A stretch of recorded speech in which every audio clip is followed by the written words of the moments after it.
brought to you by V-Guard, a product by Sensodyne and Vimal.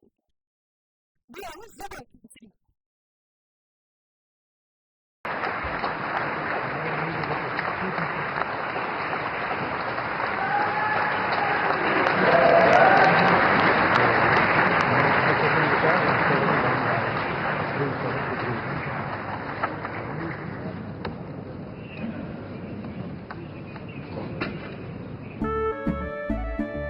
केसरिया थी मन जोगी थयू रे दिल झूमे जुओ मत मस्त थयू रे केसरिया थी मन जोगी थयू रे। हर पल मनाओ केसरी त्योहार।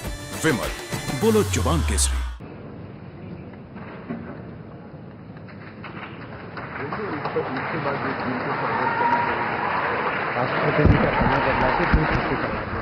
जो एनडीए के साथी स्वागत करना चाहते हैं वो आगे आ सकते हैं और बाकी भी जो फिर पार्टी के वरिष्ठ नेता भी स्वागत करना चाहते हैं वो आगे आ सकते हैं। एनडीए के वरिष्ठ नेता राष्ट्रपति भवन की ओर भी इसके बाद जाएंगे। तो एनडीए के साथी तमिलनाडु देवनाथ, हाँ जाओ जाओ।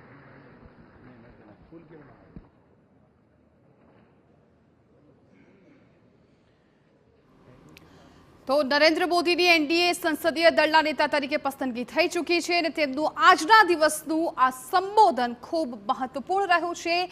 એનડીએને એક મજબૂત સરકાર ગણાવી છે અને સાથે સાથે એનડીએની એક નવી વ્યાખ્યા પણ નરેન્દ્ર મોદીએ આપી છે। તેમણે કહ્યું કે એન એટલે ન્યૂ ઇન્ડિયા, ડી એટલે ડેવલપ ઇન્ડિયા અને એ એટલે ઇન્સ્પિરેશન ઓફ ઇન્ડિયા। એટલે આ એનડીએની એક નવી વ્યાખ્યા વડાપ્રધાને નરેન્દ્ર મોદીએ આપી છે અને હવે સતત ત્રીજી વખત તેઓ મોદી સરકાર બનાવવા જઈ રહ્યા છે। 3.0ની સરકાર હવે બનશે। નીતિશ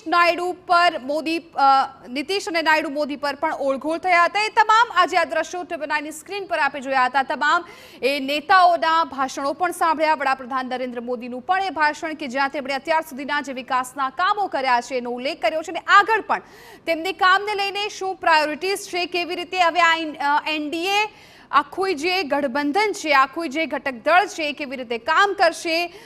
સૌથી મહત્વપૂર્ણ બાબત તેમણે કહી છે કે જ્યારે પણ કોઈ પણ મહત્વનું કામ થતું હોય એમાં વિશ્વાસ ખૂબ જરૂરી હોય છે। એટલે એનડીએ પર વિશ્વાસ મૂકવાની પણ તેમણે વાત કરી છે અને સાથે સાથે અત્યારે જે નાના નાના ઘટક દળો આમાં જોડાયા છે એ તમામ દળ ભેગા મળીને એક મજબૂત એનડીએ બની છે અને આગળ આ તમામ લોકો સાથે મળીને કામ કરશે। તમામ બાબતોનો ઉલ્લેખ તેમણે પોતાના સંબોધનમાં કર્યો છે અને અત્યારે સીધા જ આ દ્રશ્યો સંસદની સેન્ટ્રલ હોલના છે કે જ્યાં વડાપ્રધાનના નરેન્દ્ર મોદીના સંબોધન બાદ તમામ જે એનડીએના નેતાઓ છે તેમને આવકારી રહ્યા છે, તેમનું સન્માન કરી રહ્યા છે, તેમને મળી રહ્યા છે। એટલે આજનો આ દિવસ ખૂબ મહત્વપૂર્ણ બન્યો છે। એનડીએની આ બેઠક છે પૂર્ણ થઈ છે અને એનડીએ સંસદીય દળ તરીકે નરેન્દ્ર મોદીની પસંદગી કરવામાં આવી છે। તમામ પક્ષોએ મોદીના નામની પસંદગી કરી છે। એનડીએના તમામ પક્ષ સામે સંરક્ષણ પ્રધાન રાજનાથ સિંહે પણ પ્રસ્તાવ મૂક્યો હતો।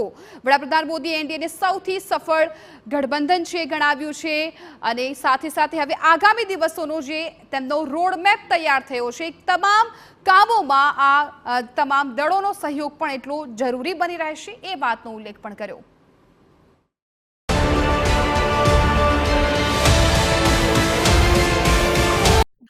By V-Guard, a product by Sensodyne and Vimal. We are Zabalpur.